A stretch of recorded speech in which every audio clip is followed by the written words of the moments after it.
इसके लिए जनाबाई को नामदेव जी ने अपने घर में रख लिया था।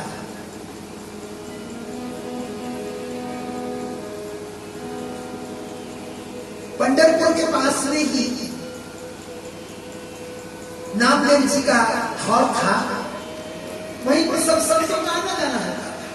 कोई पर्व हो, कोई उत्सव हो, एकादशी हो, पूर्णिमा हो, अमावस्या हो, नामदेव जी के घर में संकीर्तन पूरी रात चलता था। रात को जाकर भगवान का कीर्तन करते थे। एक दिन एकादशी का कीर्तन आया,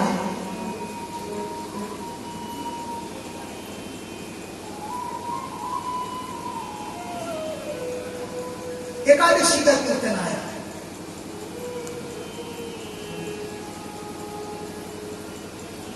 संतों ने मधुर भाव से भजन गाए और जनी भोजन का काम निपटा के सबको भोजन करवा के रात में सत्संग सुनने के लिए बैठ गई। कीर्तन का इतना सुंदर आनंद लिया, संत उपदेश सुने, सुनती सुनती अंतरात्मा के लोक में खो गई। परमात्मा के आनंद में डूबी हुई जनी को पता न चला। सवेरा जब हो गया, पौ फटने को आई तो अपनी कुटी में गई। वहां जाकर के स्नान से निवृत्त होकर फिर लौटना, क्योंकि संतों के लिए, महात्माओं के लिए जलपान की व्यवस्था करनी। जनी जरा सा टेढ़ी हुई थी बिस्तर पर, उसकी आंख लग गई। क्या देखा? सपने में भी वही कीर्तन चल रहा है जो पूरी रात सुना था। जब सपने भी वही आने लगे तो समझना चाहिए कि अंतःकरण निर्मल होने लगा है। फिर एक बार की आंख खुली, उसने सोचा बहुत विलंब हो गया,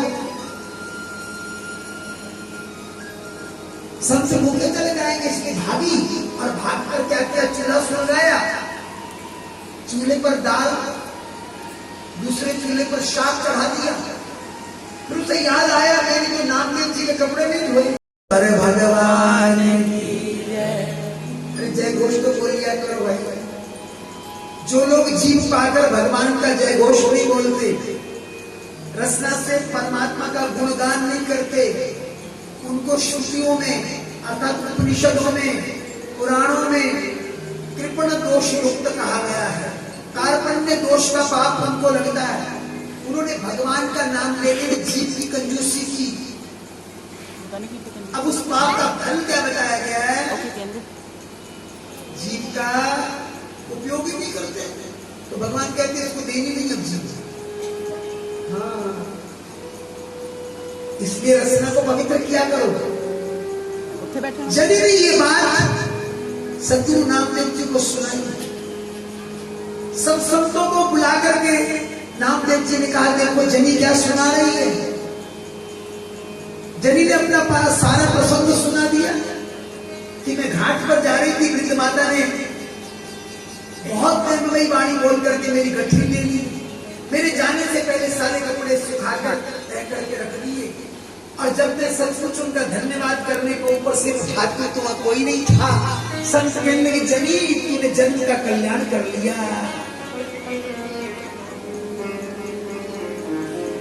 तेरे लिए वो परमात्मा स्वयं आए जगन माता बनकर कपड़े धोने के लिए। भगवान भक्तों के कौन से कार्य नहीं करते। अब तो जनी का विश्वास परिपक्व हो गया था। नामदेव जी और संतों में उसकी परिपक्व आस्था थी। एक एक शब्द सत्संग का भीतर ले जाती थी। अब तो किसी भी क्षण वो भगवान की नाम भी नहीं रहती थी। घर का काम करती तो विठल विठल विठल विठल करती, पंढरपुर के विठल भगवान का संकीर्तन करती, भोजन बनाती तो जय विठला का कीर्तन करती, गाय का गोबर उठाकर ले जाती खेत में, उपले बनाती तो विठल विठल का कीर्तन करती। एक दिन जनी ने देखा उसके उपले को उठा के ले जाता। उपले समझते हो? उपले नहीं समझते, पाथी। हाँ, जो पाथियां बनाते थे ना, आजकल तो लोग अंग्रेज हो गए, गैस पे रोटी बनाते हैं और गैस गैस चिल्लाते हैं, hi guys hi guys hi guys.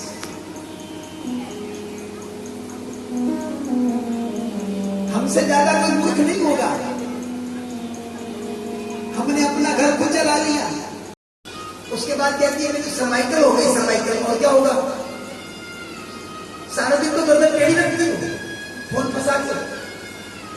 मैंने कई लड़कों को देखा मोटरसाइकिल में जा रहे गर्दन टेढ़ी करके फोन सुन रहे। एनू ना छेड़ी। संतों को भोजन कराया, जाने वाले विदा हो गए। अब जनी के मन में आया वो वृद्ध माता बेचारी नदी में दीक्षा कर रही होगी, सरपट दौड़ी। वो नदी थोड़ा नीचे थी, नामदेव जी का घर ऊंचा था, ऊंचाई से नीचाई की तरफ भागती भागती गई और क्या देखा? वो माता जी बैठी, कपड़े सुंदर ढंग से धोने के बाद उन्होंने तय करके ऐसे गठरी में रख लिए हैं व्यवस्थित करके कि कपड़ों की आज निखार मुहार ही अलग सी है। जनी ने बहुत धन्यवाद किया, माता जी आपने तो कपड़े बड़े सुंदर धोए। वो हंसने लगे, बोले जनी जब तुम्हारा काम पड़ जाए, जब संत अधिक आ जाए, कोई काम कराने वाला ना हो तो मुझे याद कर लिया कर। कितनी गहरी बात कर, मुझे याद कर लिया कर। वैसे तो तू जो स्मरण करती वो बहुत अच्छा करती है, लेकिन हाँ ये मत भूलना कि कभी काम ज्यादा हो जाए तो मुझे बुला लिया कर, मेरा स्मरण करके मुझे बुलाया कर, मैं आ जाया करूंगी। बस वो याद करना, मैं आ जाऊंगी। जब ये बड़ी विस्मित हुई, इस माता के कपड़े धोए हुए जैसे हैं, मैंने कई बार ये कपड़े धोए, इनके ऊपर ऐसे चमक नहीं आई, आज क्या हो गया? कपड़े चमक क्यों रहे हैं? कपड़ों को देख रही है, एक एक करके देख रही है, उठा उठा के देख रही है। फिर उसके मन मस्तिष्क में आने लगा, हे जनी, जिस परमात्मा के तुम गीत गा रही थी, सारी रात जिसका टूटेगा टूटेगा पंछी का उड़न करेगा रे, छपा करो श्री नाम जागर अमृत बेला रे, छपा करो श्री नाम जागर अमृत बेला रे, टूटेगा टूटेगा पंछी का उड़न करेगा रे, टूटेगा टूटेगा पंछी का उड़न करेगा रे, अरे टूटेगा टूटेगा पंछी का उड़न करेगा रे, टूटेगा टूटेगा पंछी का उड़न करेगा रे। भागी ले जाता है। नामदेव जी ने ज्यादा ध्यान नहीं दिया, संत दुनियादारी की बातें नहीं सुना करते। एक दिन उसने कहा, महाराज मैं उपले बनाती, मेरे उपले को उठा के ले जाता, मेरे पल्ले सूखे उपले नहीं पड़ते, अब गीले उपलों से भोजन नहीं बनता, धुआं हो जाता है, क्या करूं? नामदेव जी को ध्यान आया, अच्छा जनी तो रोज शिकायत करते मेरे उपले को ले जाता है, तो ये बता तेरे उपलों की निशानी क्या है, कोई चिन्ह है क्या? उसने कहा, महाराज मैं चिन्ह नहीं बताऊंगी, आप चलिए तो सही। अब नामदेव जी और दूसरे संत तो वहीं चले गए जहां पाथियां बनाई जाती हैं। सबका अपना अपना एरिया था, अपना अपना नक्शा था। अब जल्दी से पूछने लगे, तेरे उपलों की क्या निशानी है? उसने कहा, महाराज एक निशानी बताती हूँ, पाथी को उठा के कान से लगाना, जिसमें जय बिठला की आवाज आएगी वो मेरी, जिसमें कोई आवाज नहीं आएगी वो उनकी। अब तो सारे संतों ने पाथियां उठाई, कान को लगाई, और बहुत सी पाथियां तो ऐसी निकली जिनमें जय बिठला जय बिठला जय बिठला का घोष डालना। और जब ये फैसला हुआ, जब ये बंटवारा हुआ, तो लोगों की पाथियां थोड़ी रह गई और जनी की पाथियां, और जितने लोग आए दम भर रहे थे कि तो हमारी हैं, उनके सामने कोई बात न रह गई। अब तो पूरा पूरा आशीर्वाद दे दिया नामदेव जी ने और संतों ने।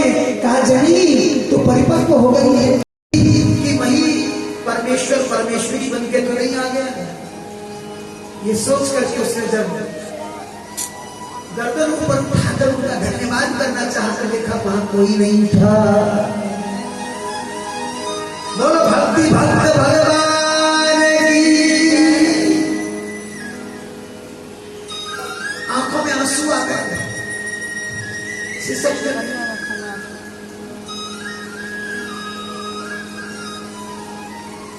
कपड़ों की गठरी उठा के घर आ गई।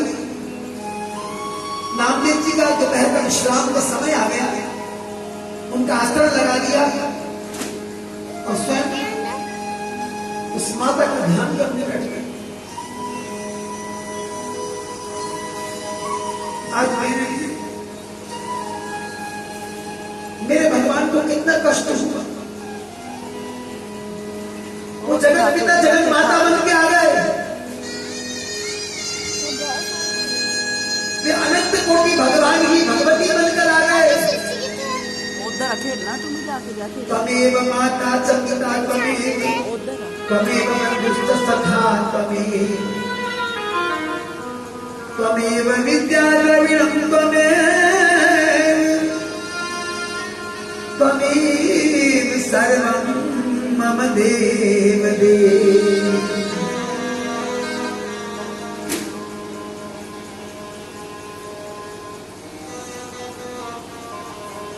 जनी के मन में आया हम संसार के प्राणी कितने मूर्ख हैं। नामदेव जी के घर में आकर मुझे भजन मिला, सत्संग मिला। मैं इतनी मूढ़ हूं कि मैं नौकरानी बनकर आई। मैं इनके घर में काम करने के पैसे इनसे लेती रही।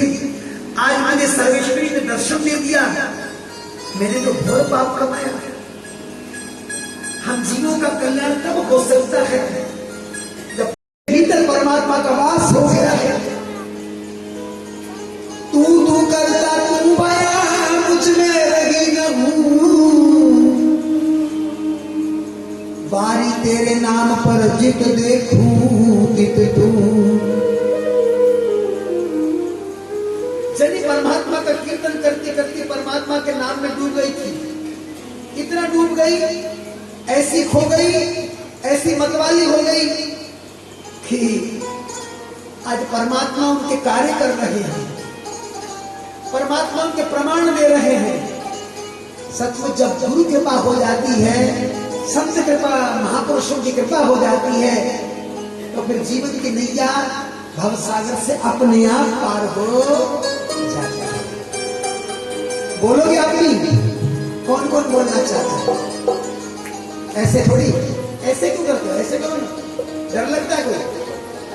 एक ही जगह तो निडरता वाली है, वो भगवान का नाम है। कोई और जगह निडरता नहीं देती। चौकी थाना में चल जाओ, वहां भी निडरता नहीं, मुझे डर लगा रहता है कि कब आपकी जेब कट जाए। कानूनी तरीके से कटेगी। हाँ? लेकिन यहां आके डर नहीं लगता, क्योंकि ये तो ऐसा है, भीतर की बात जानता है। घट घट पट अंतर की जानत, भले बुरे की पीर पछानत। ऊपर ताली बजानी आपने सबने मिलके बोलना भी है। पार भव सागरो उतार दिए, गुरु कृपा डूबे हुए तार दिए, गुरु कृपा।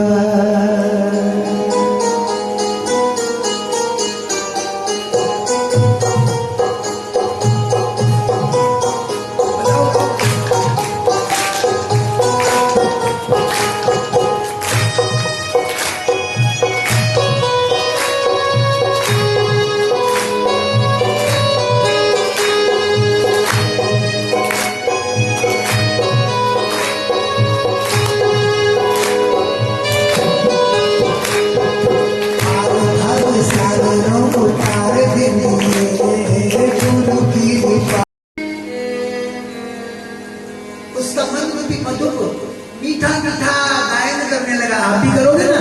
चलो बोलो।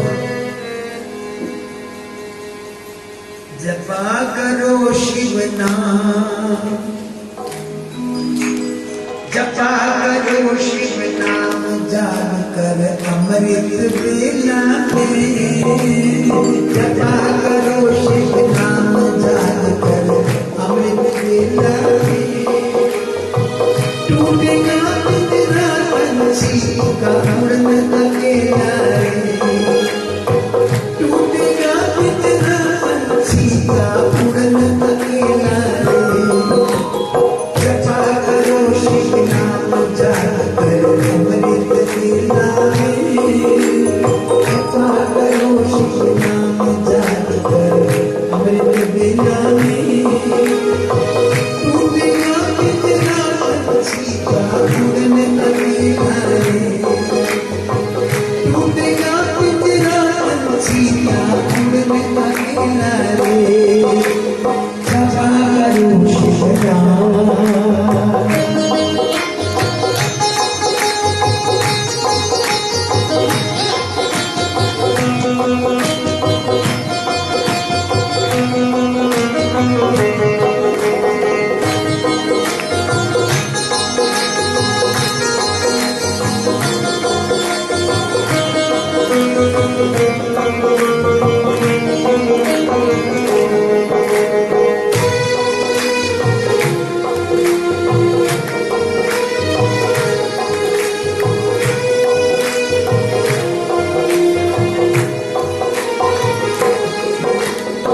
शिव करता शिव करता शिव ही रूप बने जग का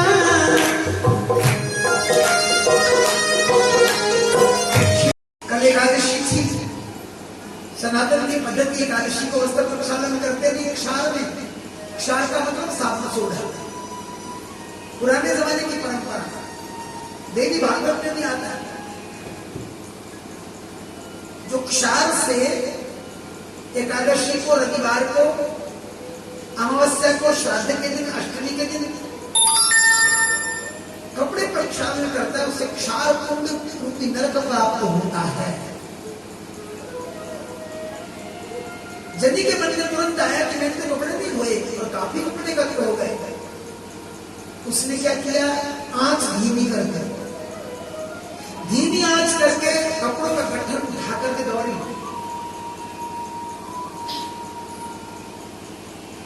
नदी की ओर चले दौड़ते दौड़ते नदी की ओर जाकर के कपड़े धोना चाहती है। इतने में एक बूढ़ी माता मिल गई रास्ते से बड़ी हिस्सों में माता उसके चेहरे पर मंद मंद मुस्कान है। उस मुस्कुराती हुई माता ने कहा ये चली कहां भागी भागी जा रही है क्या उतावली है तुझे क्या कुछ खो गया है तुम्हारा। उसने बड़ी विनम्रता से कहा नहीं मांझी शिव से सारे चांद धरती का शिव से सारे शिव शंकर की खेल रहे हैं हाँ शिव शंकर की खेल रहे हैं जब का खेला शिव शंकर की खेल रहे हैं जब का खेला टूटेगा तेरा पंछी का उड़ना अकेला रे टूटेगा तेरा पंछी का उड़ना अकेला रे जपा करो शिव नाम जाकर अमृत बेला टूटेगा तेरा पंछी का उड़ना अकेला रे टूटेगा तेरा पंछी का उड़ना अकेला रे।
दुख न झेला दे, टूटेगा पिंजरा पंछी का उड़ना अकेला रे।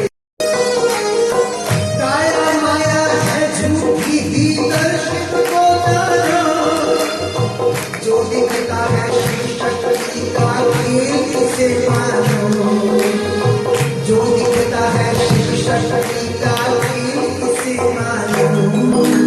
पलक झपकते बिखर जाएगा, पलक झपकते बिखर जाएगा, जगत झमेला रे। छूटेगा पिंजरा पंछी का उड़ना अकेला रे, छूटेगा पिंजरा पंछी का उड़ना अकेला रे। जपा करो शिव नाम, अरे जपा करो शिव नाम, अमृत बेला रे। टूटेगा पिंजरा पंछी का उड़ना अकेला रे, टूटेगा पिंजरा पंछी का उड़ना अकेला रे।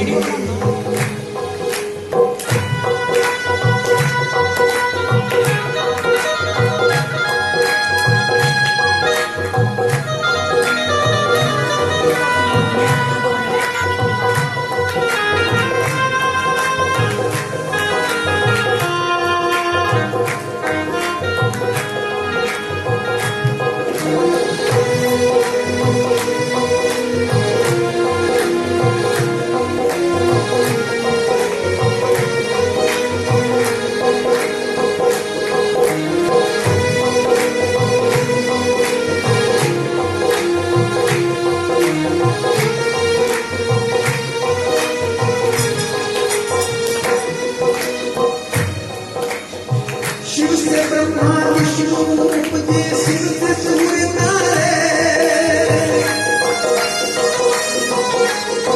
शिव से ब्रह्मा विष्णु उपजे, शिव से सूर्य तारे। चांद धर धरता शिव ही रूप बने जग जान, शिव ही मंगल भावन करते मंगल को सत्कार, शिव ही मंगल भावन करते मंगल को सत्कार। ऐसे प्रभु को भजले मन को, ऐसे प्रभु को भजले मन तज सकल झमेला रे, ऐसे शिव को भजले मन तज सकल झमेला रे। टूटेगा पिंजरा पंछी का उड़ना अकेला रे, टूटेगा पिंजरा पंछी का उड़ना अकेला रे।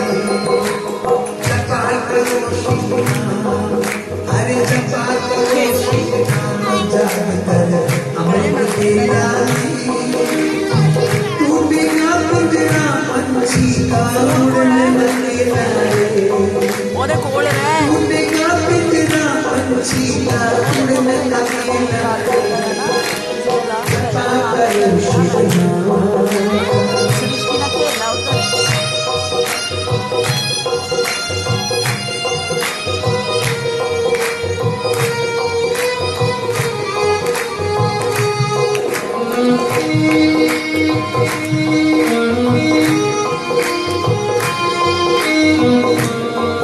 Thank you.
आसनात मारली, आणि आसनात